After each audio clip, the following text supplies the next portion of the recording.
Hello friends, welcome to YouTube channel education निकेतन।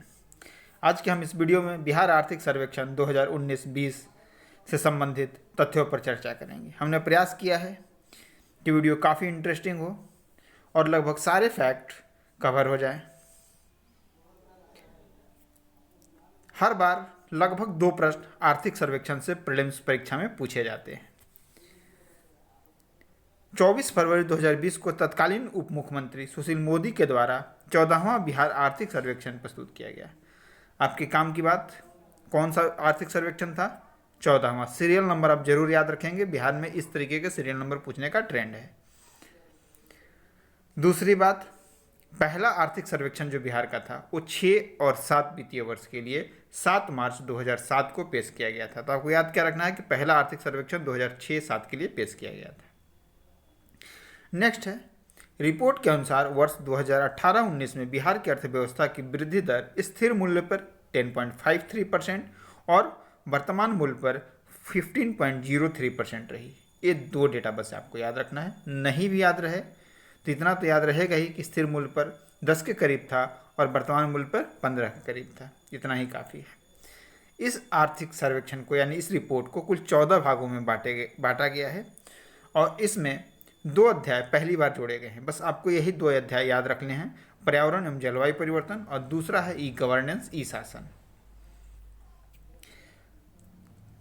याद रखिए, आर्थिक सर्वेक्षण 19-20 का है, लेकिन ज़्यादातर इसमें जो डेटा दिए गए हैं वो 18-19 के दिए गए हैं। इस चीज़ को आप हमेशा याद रखेंगे। तो 18-19 में वर्तमान मूल्य पर जो स्टेट जीडीपी है वो कितनी थी? 5,57,490 करोड़ और स्थिर मूल्य यानी 11-12 पे 3,94,350 करोड़। साथ ही साथ एक और डेटा देख लीजिए कि प्रति व्यक्ति की अगर बात की जाए एसडीजीपी में, वर्तमान मूल्य पर 47,641 रुपये, स्थिर मूल्य पर 33,629 रुपये। याद रखिएगा कि दोनों ऑड नंबर है। वर्तमान मूल्य पर 47,000 समथिंग और स्थिर मूल्य पर 33,000 समथिंग।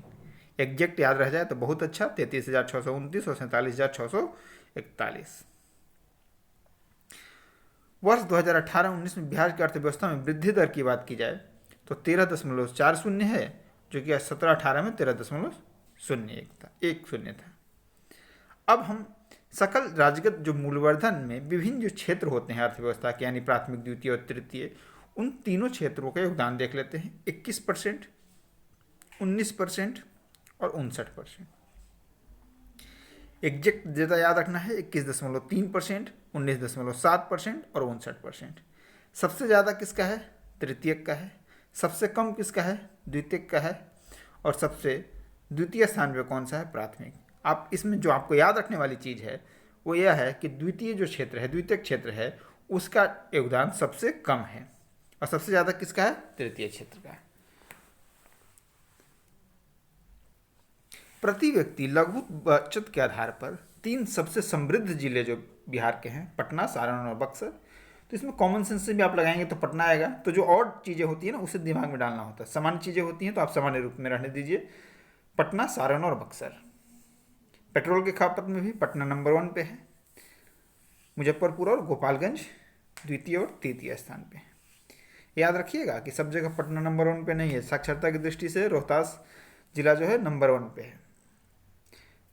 राजकीय वित्त व्यवस्था से संबंधित अगर कुछ आंकड़े देखें इस आर्थिक सर्वेक्षण में, तो बिहार राजकीय उत्तरदायित्व एवं बजट प्रबंधन अधिनियम 2006 में लाया गया था। तो अगर इस अधिनियम को पूछ ले कि कब, किस वर्ष लाया गया था, तो याद रखिएगा 2006 में लाया गया था। राजकोषीय घाटा बिहार का जो रहा है वो 2.68% रहा है और राजस्व अधिशेष 1.34% रहा है। और जो राज्य सरकार की लोक ऋण संबंधी देनदारी है वो 32.34% है। छोटे छोटे आंकड़े हैं, आराम से याद कीजिए, इसीलिए मैं धीरे धीरे आपको बता रहा हूँ। आप आराम से वीडियो को रोक कर भी देख सकते हैं, डाटा को लिख सकते हैं। मैंने ज़रूरत इतना ही डेटा इसमें इंक्लूड किया है क्योंकि आर्थिक सर्वेक्षण 600 पेज का है और अगर उसकी केवल अवलोकन की बात कीजिए तो वो भी कम से कम 15 से 20 पेज का है। उतने डेटा आपको याद नहीं रखने हैं। 5 पेज में मैंने पूरे को समराइज किया है। अगर कुछ और डेटा आप चाहेंगे तो मैं एक अलग से उसका भी वीडियो बना दूंगा। इसके बाद आर्थिक सर्वेक्षण के अनुसार 15वें वित्त आयोग ने वर्ष 2020-21 के लिए अपनी रिपोर्ट पेश कर दी है। केंद्र के कुल वितरणीय संसाधन कोष में बिहार का हिस्सा 9.67% से बढ़कर 10.06% हो गया है। याद रहे, अच्छी बात, नहीं तो बहुत इंपॉर्टेंट नहीं है। हाँ, ये डेटा याद रखिएगा कि कुल राजस्व प्राप्ति जो है 1,31,793 है, जो पिछले वर्ष की तुलना में 12.2% अधिक है। पूंजीगत प्राप्ति जो है वो 20,494 करोड़ है। राजस्व व्यय की बात की जाए तो 1,24,897 करोड़ और कुल व्यय 1,54,655 करोड़ है। राजस्व व्यय पिछले वर्ष की तुलना में 21.7% अधिक है, यानी व्यय में जो वृद्धि हुई है वो प्राप्ति की तुलना में अधिक हुई है। प्राप्ति में कितनी वृद्धि हुई है? 12.2%, लेकिन राजस्व व्यय में वृद्धि हुई है 21.7%। जीडीपी में कृषि का योगदान कितना है? तो बिहार की जीडीपी में कृषि का योगदान लगभग 20% है। अंडा उत्पादन में वृद्धि हुई है, जो कि 2016-17 वित्तीय वर्ष में 111.17 करोड़ थी। एग्जैक्ट डेटा मत आप याद रखिए, लेकिन एक आंकड़ा याद रखिए दिमाग में कि अगर कोई पूछा जाए तो आप उसके आसपास जरूर रहें। 18-19 में 176.34 करोड़। मछली उत्पादन 13-14 की बात की जाए तो 4.69 लाख करोड़ और 2018-19 में 6.02 लाख टन रहा है। रोजगार सृजन में हिस्सा कृषि, वानिकी एवं मत्स्य पालन का 44.6%, निर्माण क्षेत्र का 17.1%, थोक एवं खुदरा व्यापार का 12.3% रहा है। अगर हम रोजगार सृजन के मामले महिलाओं में रोजगार सृजन की बात करें तो कृषि, वानिकी, मत्स्य पालन ने महिलाओं को 53.6% रोजगार दिए हैं, जबकि शिक्षा के क्षेत्र में महिलाओं को 25.7% रोजगार मिला है। यानी कि महिलाओं को रोजगार प्रदान करने में जो दो सबसे प्रमुख क्षेत्र हैं वो कृषि, वानिकी, मत्स्य पालन है, और दूसरा जो सेक्टर है वो एजुकेशन है, शिक्षा है। राज्य में बिजली की खपत की प्रति व्यक्ति की बात की जाए तो 143 किलोवाट 2012-13 में था, जो कि 18-19 में 311 किलोवाट हो गया है। आप देखेंगे कि इस तरीके के प्रश्न पूछे जा चुके हैं प्रीवियस ईयर में, तो इन तथ्यों को आप जरूर याद रख लें। 311 किलोवाट, और इस डेटा को आप एग्जैक्ट याद रखेंगे। 6 वर्ष में, यानी कि जो 12-13 से लेकर 18-19 में, इन 6 वर्षों में जो वृद्धि का परसेंटेज है वो लगभग 114% रहा है। इसके बाद 2020-21 तक बिहार में बिजली की कुल उपलब्ध क्षमता 10,102 मेगावाट करने का लक्ष्य रखा गया है, जिसमें जो ट्रेडिशनल सेक्टर्स हैं उससे 63.6% और जो गैर पारंपरिक क्षेत्र हैं उससे 36.4%, यानी कि 6,421 मेगावाट ट्रेडिशनल से और 3,621 मेगावाट किस में रखा गया है? गैर पारंपरिक में। याद रखिएगा, दोनों के लास्ट में 21 है, लेकिन एक 6,421 है और दूसरा 3,621 है। बिहार में 0 से 19 वर्ष के युवाओं की संख्या में कमी होने का अनुमान लगाया गया है। 2011 में यह संख्या 49.2% थी और अनुमान है कि 2041 तक यह संख्या 30.1% हो जाएगी। बिहार शहरी विकास के मामले में भारत में सबसे पिछड़ा स्थान पे है, यानी सबसे निचले पावदान पे है।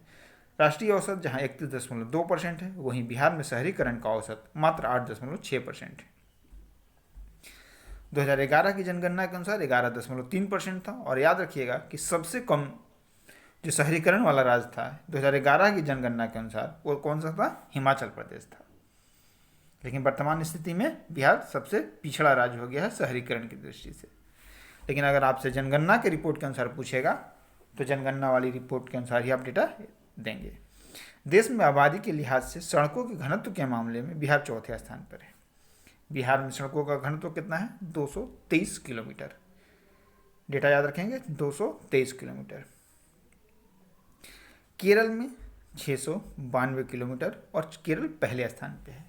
अगर 4 राज्यों का हम क्रम देखें तो प्रथम स्थान पर केरल, द्वितीय पर उड़ीसा, तृतीय पर कर्नाटक और चौथे पर बिहार है।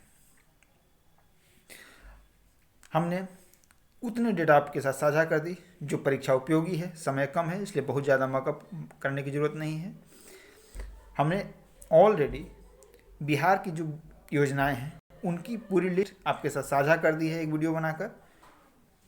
उस वीडियो में जो तथ्य हैं और इस वीडियो में जो तथ्य हैं, इन दोनों से संबंधित आप चाहेंगे तो MCQ 20 कम से कम बन जाएंगे, उसको मैं आपके साथ साझा कर दूंगा। आप परीक्षा से पहले उस MCQ को लगा सकते हैं। अगर आपको हमारा प्रयास अच्छा लगे तो इस वीडियो को अधिक से अधिक शेयर करें और इस चैनल को सब्सक्राइब करें। धन्यवाद।